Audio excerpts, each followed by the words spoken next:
Hi everyone, welcome to the Rocks and Dirt of Shakespeare, part of my 5 Quote Shakespeare series. I'm Rod Robertson. In this video, we're going to walk through some of the common problems students face when trying to figure out Shakespeare's very annoying and very beautiful language.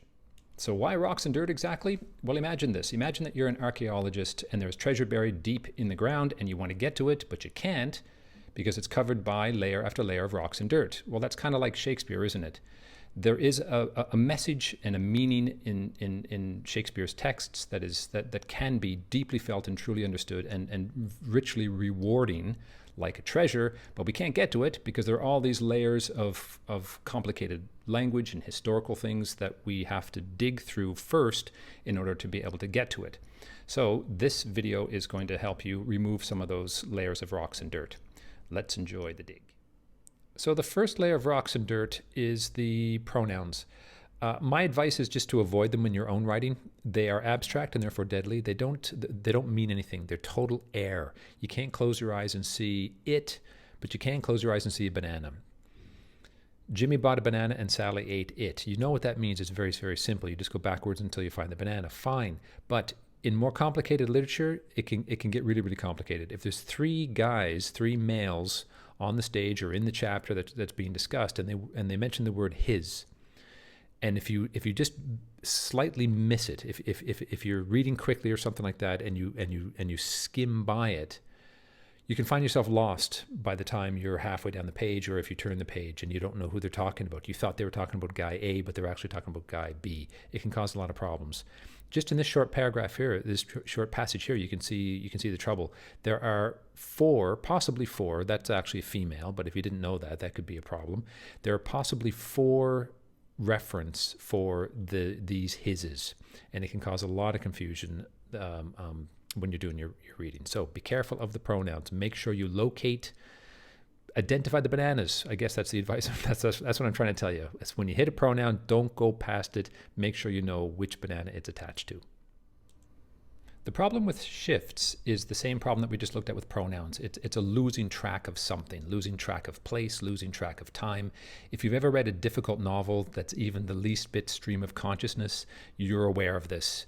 You're in New York in the year 2000, and one page, you turn the page and all of a sudden you're 100 years ago in France. Okay, it can be really disconcerting, and it can cause you to completely lose track of things, and you have to go back. That happens to everybody.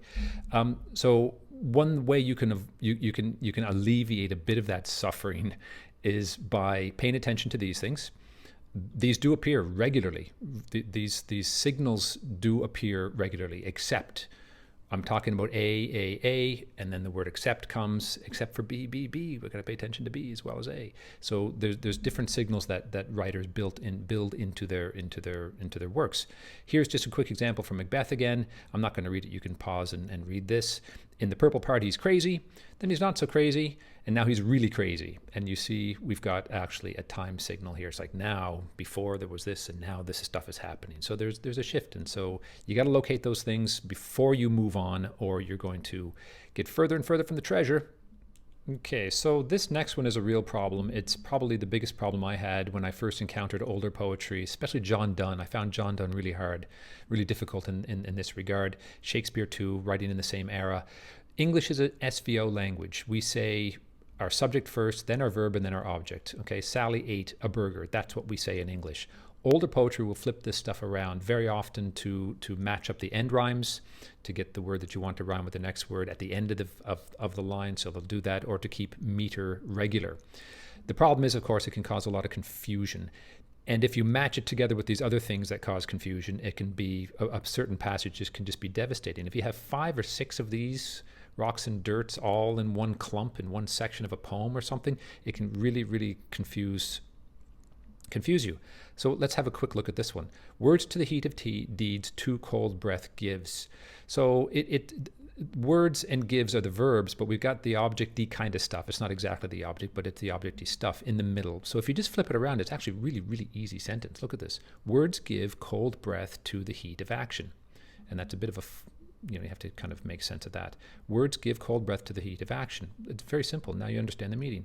That if you speak too much or think too much, then you're going to lose the heat of action. You're not going to be able to do anything. So unweird the English when you encounter this stuff. You're not crazy. When you read this, you're not crazy and you're not stupid. Because when I first read this stuff in high school, I thought I was stupid because I didn't understand English. That's not the case. What you're reading here is something closer to French or Japanese. So unweird it and you'll be able to make sense of it. Rocks and dirt, that's what it's all about. Okay, this next one looks a little bit scary. You don't like the word punctuation, I know, but punctuation when you're reading Shakespeare is actually your friend, because Shakespeare's punctuation is pretty much the same as what we're using today, if not exactly the same. So a sentence like this is no problem for you. I like pizza, but I don't eat it every day. You know that the period comes and you stop the thought and then you start a new thought. Okay, it's no problem. The problem is with Shakespeare is that the sentence will roll over to a couple of different lines. And I can't count how many times I've worked together tutoring students and I say, well, what does the first sentence mean? And they'll read the line. I'll watch their eyes and they'll read the line and then they stop and they're trying to figure out the line. They read the line again and they go back and try to figure out the line. And the meaning is only half there in the line because the sentence is not finished. It wraps around. So here's a really stupid example. I like. Okay, the idea is not finished, as you can see. I like pizza. Oh, okay, now I get it. That happens. That really, really happens in Shakespeare. So be very careful of that. Punctuation is your friend in Shakespeare. Keep reading. Don't stop reading. Roll down the lines until you get to a strong stop, which would be the period, and then go back and try to piece things together, taking into account all this nonsense that we've just talked about up here. The junk layer of rocks and dirt is probably just as devastating as the Sally ate a burger one. I find that really, really nasty. And this one can be nasty too because, I mean, just look at this sentence. Here's your Sally and what's she doing? What's she eating? Here's her eating, ate, a burger. There's a lot. Shakespeare and older poetry, and even not just poetry, but longer, more complicated novels too. They do this all the time. It's really easy once you learn to recognize that this has nothing to do with the core meaning of the sentence. Murder moves like a ghost. Easy. Okay. Now again, I can't count how many times I've worked with students and we've read this passage and I say, okay, well, what's moving like a ghost? That ends the passage. It's a kicker line. It's a great line, by the way, moves like a ghost. And I say, what's moving like a ghost? And they go back and they find the Sally. Who's eating the pizza? Sally must be eating the pizza. So they go right back to the first Sally that they meet and it's Tarquin and say, yeah, Tarquin's moving like a ghost. Well, no, not really. Then they keep going back and they say the wolf is moving like a ghost. Well, not really. It's personified murder, and the personification, of course, the figurative language makes it even more difficult. So you see, now you have to understand personification. So there's a bunch of different layers of rocks and dirt that are causing problems with this. So keep that in mind, get rid of the junk mentally, and piece the Sally together with the eating of the burger. This next one is just a heads up about figurative language. Apostrophe is actually a kind of personification whereby the speaker is talking to something or someone that could not possibly understand what they're saying because they're not in the room or they're dead or they're an object like a pen, pen, you are my best friend or something like that. So it's fairly straightforward when I explain it like that, but in a longer, complicated poem, it can cause a lot of confusion because the language structures that you use when you're talking to somebody are very specifically, you're talking to somebody, hey, let's go have a party. Well, if you read that in a poem and you know that there's nobody else in the room or you know that there's person A and B in the room, but that let's have a party is a really weird thing to say to that person A and B, but he's actually talking to something else, it can cause a lot of confusion. So just be aware of it, get ready for figurative language, apostrophes. False friends, I'm not going to talk too much about because you're already probably aware of it. Your teacher has probably given you a sheet of words that are commonly misunderstood in modern English when we're reading Shakespeare because the way that they used words 300, 400 years ago is quite different than the way we use them today. If you study French or Spanish or something like that, then you're aware of these as well. So you just have to look them up. The gloss at the bottom of the page or on the side of the page will help you understand that stuff. Just don't ignore it because, again, together with these other complicating factors, they can cause you to lose track of meaning and to make some grave mistakes. The last rocks and dirt layer that I'm going to talk about is Zeitgeist. It's probably not the last layer that there is. So if you can think of other complicating factors that you've encountered in your reading of older English, then let me know. Zeitgeist is a cool word. It comes from German. And Zeit means the times or the era that you live in, and Geist means the spirit, the ghost of the times, the spirit of the times. So it's kind of the cultural soup. The way I understand it, it's kind of the cultural soup that we're all swimming around in. It's the stuff that our head is stuffed with. In 2020, our heads are stuffed with zombies for some really interesting cultural reasons, by the way, that has to do with global warming and the end of the universe, that kind of stuff. Our heads are stuffed with technology, space flight, cell phones, all that kind of stuff. Now, Shakespeare's head, of course, was stuffed with very, very different stuff. Elizabethan England was obsessed with ships for a very, very good reason. The whole foundation of their society, the prosperity of their society, was based on their naval power and their explorations of the New World. And so their imaginations were filled with these wondrous new lands filled with strange and wondrous things and people.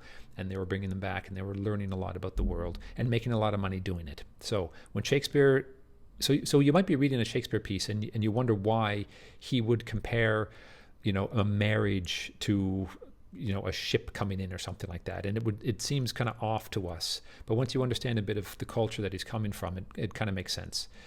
It's true of any culture. If you're reading a novel that was originally written in Spanish or something, then there will be cultural things that slip through the cracks on you. And the more you know about Spanish culture, or the more you know about Shakespeare's culture 400 years ago, the deeper your understanding of Shakespeare's texts are. You don't have to be a historian. Again, your teachers, the Oxford and all of those famous textbooks that you'll be using, they have really good little short explanations that can help you fill in these gaps. But again, don't ignore them, or you might get off track. Well, I hope you found that useful. These were some of the problems that I encountered when I first started reading Shakespeare. It takes a while to get used to it, but once you do, it gets easier and easier. Just like everything else in life, if you put in the effort, there's a huge payoff at the end. The treasure. Well, thanks for watching. This was the first video in my new series, 5 Quote Shakespeare, in which I'm going to take Shakespearean plays and break them down by scene, give you a summary, and in each scene I'll pick out 5 of the most important quotes that I believe will help you get to the meaning of the play, of that scene, and that you can use as evidence for your essays. So my first play will be Romeo and Juliet. Please come back for that. Thanks for watching.